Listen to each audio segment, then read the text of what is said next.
মুখ্যমন্ত্রী জনতার দরবার ইতিমধ্যে জনতার দরবারে পৌঁছে গিয়েছেন মুখ্যমন্ত্রী শুভেন্দু অধিকারী। সেই ছবি আপনাদের দেখাবো। জনতার দরবার আবারও আজ রয়েছে। মুখ্যমন্ত্রী শুভেন্দু অধিকারী ইতিমধ্যে সেখানে পৌঁছে গিয়েছেন বিজেপির অফিসে, কিন্তু আজ জনতার দরবার সল্টলেকে বিজেপির পার্টি অফিসে জনতার দরবার, এবং সেখানে ইতিমধ্যেই পৌঁছে গিয়েছেন মুখ্যমন্ত্রী শুভেন্দু অধিকারী। মুখ্যমন্ত্রীর সঙ্গে সাক্ষাতের জন্য কিন্তু একেবারে ভিড় জমেছে। সল্টলেকে বিজেপির পার্টি অফিসে জনতার দরবার আজ মুখ্যমন্ত্রী শুভেন্দু অধিকারী ইতিমধ্যে সেখানে পৌঁছে গিয়েছেন এবং প্রচুর মানুষ সেখানে ভিড় জমিয়েছেন তাদের অভাব অভিযোগের কথা জানাতে, তাদের সমস্যার কথা জানাতে।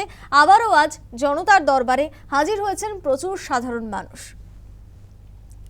মুখ্যমন্ত্রী জনতার দরবারের ছবি আপনাদের দেখাচ্ছি। প্রত্যেক সপ্তাহে কিন্তু জনতার দরবার করেন মুখ্যমন্ত্রী শুভেন্দু অধিকারী। রাজ্যে পালা বদলের পর থেকে এবং বিজেপি ক্ষমতায় আসার পর থেকেই কিন্তু দেখা যাচ্ছে এই জনতার দরবারের আয়োজন করছেন মুখ্যমন্ত্রী শুভেন্দু অধিকারী, এবং প্রত্যেক সপ্তাহেই প্রচুর মানুষ ভিড় জমাচ্ছেন এই জনতার দরবারে। অভাব অভিযোগের কথা, সমস্যার কথা জানাচ্ছেন সাধারণ মানুষ। সরাসরি মুখ্যমন্ত্রীকে তাদের সমস্যা, অভাব অভিযোগের কথা জানাতে পেরে খুশি সাধারণ মানুষও। আমাদের সঙ্গে সরাসরি সেখান থেকে রয়েছে আমাদের প্রতিনিধি সুকমল ঘোষ। সুকমল, আজ জনতার দরবার রয়েছে, ইতিমধ্যেই পৌঁছে গিয়েছেন মুখ্যমন্ত্রী শুভেন্দু অধিকারী এবং প্রচুর সাধারণ মানুষের ভিড়ও রয়েছে। ঠিক কি ছবি এই মুহূর্তে?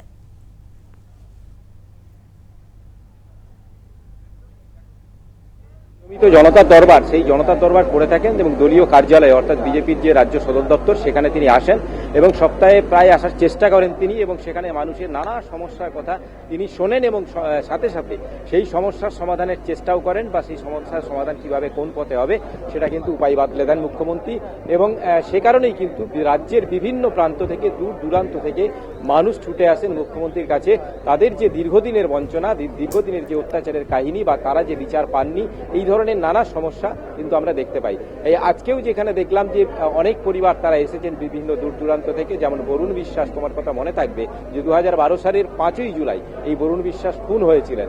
সেই বামমনস্ক একজন স্কুল শিক্ষক, সেই বরুণ বিশ্বাস খুনের ঘটনার এখনো পর্যন্ত কোনো কিনারা হয়নি বা তদন্ত সঠিক পথে হয়নি, এমনটাই কিন্তু অভিযোগ করেছেন। পূর্বতন সরকার সেই তদন্ত করতে পারেনি, সেই কারণেই কিন্তু তার পরিবার তারাও আজকে এসে পৌঁছেছেন এবং মুখ্যমন্ত্রীর কাছে তারা এই মুহূর্তে তারা ভেতরে ঢুকেছেন এবং মুখ্যমন্ত্রীর সঙ্গে তারা তাদের অভিযোগ জানাবেন এবং তাদের সমস্যার কথা তুলে ধরবেন। তারা যে বিচার পাননি সে কথাটাও তারা জানাবেন। পাশাপাশি তোমাকে আমার সহকর্মী শ্রীকান্ত রয়েছে, দেখাতে বলবো যে চিত্রটা, যে আরো অনেক মানুষ রয়েছেন তারা কিন্তু আজকে এই জনতার দরবারে এসেছেন এবং সরাসরি মুখ্যমন্ত্রীকে তারা তাদের অভিযোগ জানাবেন এবং মুখ্যমন্ত্রী তাদের সমস্যার কথা শুনবেন। এবং তারা কিন্তু বিভিন্ন জায়গা থেকে, রাজ্যের বিভিন্ন প্রান্ত থেকে এসেছে। এবং তোমাকে যদি দেখাই একটু চিত্রটা, তাহলে কিন্তু তুমি দেখতে পাবে যে সাধারণ মানুষ যারা রয়েছেন তাদের সঙ্গে আমি কথা বলবো। আপনি কোথা থেকে এসেছেন? আমি বারুইপুর পূর্ব বিধানসভার চাম্পাহাটি অঞ্চল থেকে এসেছি। আমার সমস্যা 2021 সালে আমি SSKM-এ ব্যাচেলর অফ ফিজিওথেরাপি পাস করার পরে ইন্টার্নশিপ চলাকালীন আমি 7 তলা থেকে পড়ে যাই এবং তারপর থেকে স্পাইনাল কর্ড ইনজুরির জন্য আমি চলার ক্ষমতা হারিয়েছি। তো সেই কারণে আগে সরকারের কাছে আমি হ্যান্ডিক্যাপ ভাতার জন্য আবেদন করেও কোনো পয়সা পাইনি বা ভাতা পাইনি, এবং চাকরি বাকরি তো রিক্রুটমেন্ট কোনো কিছু হয়নি, যার জন্য দেওয়াও যায়নি। আর এই সরকার আমার মাননীয় মুখ্যমন্ত্রীর কাছে আসা একটাই কারণে, যাতে আমার খরচাটা আমি চালাতে পারি, আমার ক্যাপাবিলিটি এবং মেরিট অনুযায়ী যদি আমি কোনো একটা সরকারি চাকরি পাই, তার ব্যবস্থা যাতে উনি করেন, তার জন্যই আসা ওনার কাছে।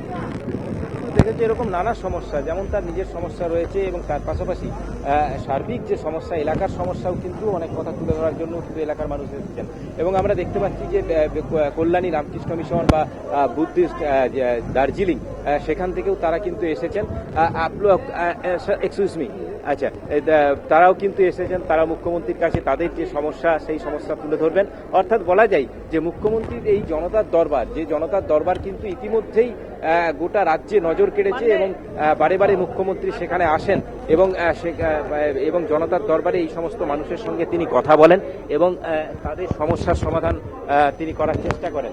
এবং সেই কারণেই কিন্তু বিভিন্ন দূর দূরান্ত থেকে মানুষ আসেন এবং তাদের যে সমস্যা সেটা কিন্তু মুখ্যমন্ত্রীর কাছে তারা সরাসরি জানান এবং সরাসরি জানানোর পরে এবং তাদের যে সমস্যা সেটা তুলে ধরেন। আপনি কোথা থেকে এসেছেন? আমার বাড়ি মগরাহাট। আপনি কি সমস্যা, আপনার কি জন্য এসেছেন মুখ্যমন্ত্রীর সঙ্গে দেখা?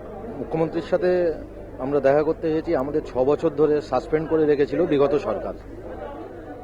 ও সেই যাতে সলভ হয় আমাদের, তার জন্য আমরা কলকাতা পুলিশ হোমগার্ডে কর্মরত ছিলাম 2009 এবং 2012 ব্যাচ। তো আমাদের 2020 থেকে আমাদেরকে সাসপেন্ড করে রেখেছে বিগত সরকার। তো আমরা আমাদের মানবিক মুখ্যমন্ত্রীর কাছে এসেছি আমাদের আবেদন নিয়ে, যাতে আমরা পুনরায় ডিউটিতে জয়েন করতে পারি।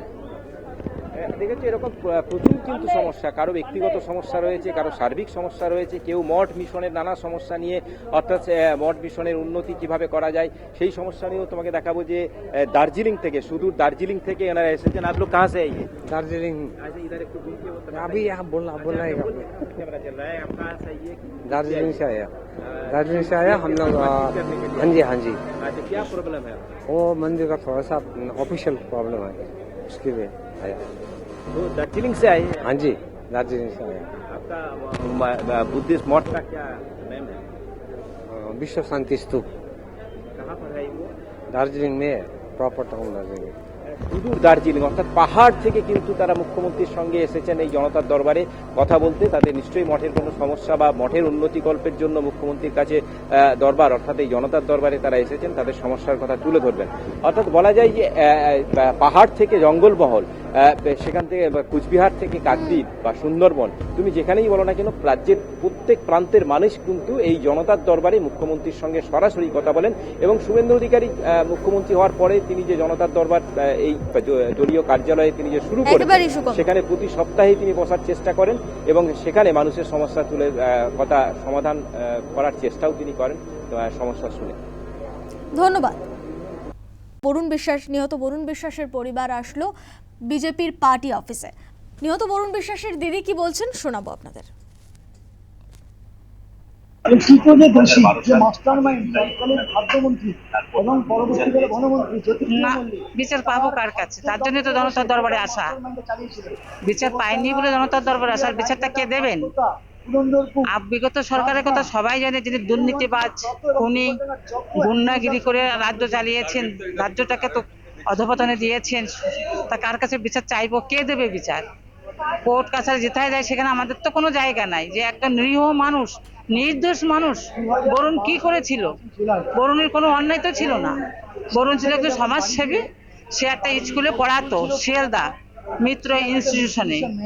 আজকে বরুণের মৃত্যু হয়, আজকে যারা রাজ্যটাকে দুর্নীতি করে শেষ করে দিল, আজকে তারা ঘুরে বেড়ায়, তারা রাজ্য চালায়, তাদের শাসনে সারা রাজ্য সাধারণ মানুষ শেষ হয়ে যায়। আমরা বিচার পাই না। 14 বছর অতিক্রম, আগামীকাল আমার ভাইয়ের 14 বছর পূর্ণ হতে চলেছে। আমরা সেই আশা করে এসেছি মানবিক সরকার। আমরা যেটা দেখেছি, আমরা যেটা দেখতে পাচ্ছি, মানবিকতার সহিত আমাদের এই বিচার ব্যবস্থা আশা করে আমরা এসেছি। বরুণ কোনো রাজনৈতিক দলে ছিল না, তবে যেরকম অনেকে আছে রাজনৈতিক দলে একটা তো সাপোর্ট করতে হবে, ভোটটা তো আমাদের দিতে হবে। কিন্তু আমরা ওতপ্রোতভাবে যে রাস্তায় নেমে প্রচার করা, রাস্তায় এটা তো আমরা কোনোদিন, বরুণ কোনোদিন করেনি। বরুণকে ছুটিয়ে যে দুষ্কৃতীদের যে দৌরাত্ম, তার তোলা আতঙ্ক, প্রধান ঘটনা হচ্ছে নারী নির্যাতন, নারী ধর্ষণ, নারী খুন, প্রতি রাত্রে ধরে নিয়ে যাওয়া ইয়ং মেয়েদের একটা নির্দিষ্ট জায়গা যেখানে সুখসাধুর ভিটে ছিল, সেখানে নিয়ে গিয়ে মার সামনে, দাদার সামনে বোনকে ধর্ষণ, মার সামনে মেয়েকে ধর্ষণ,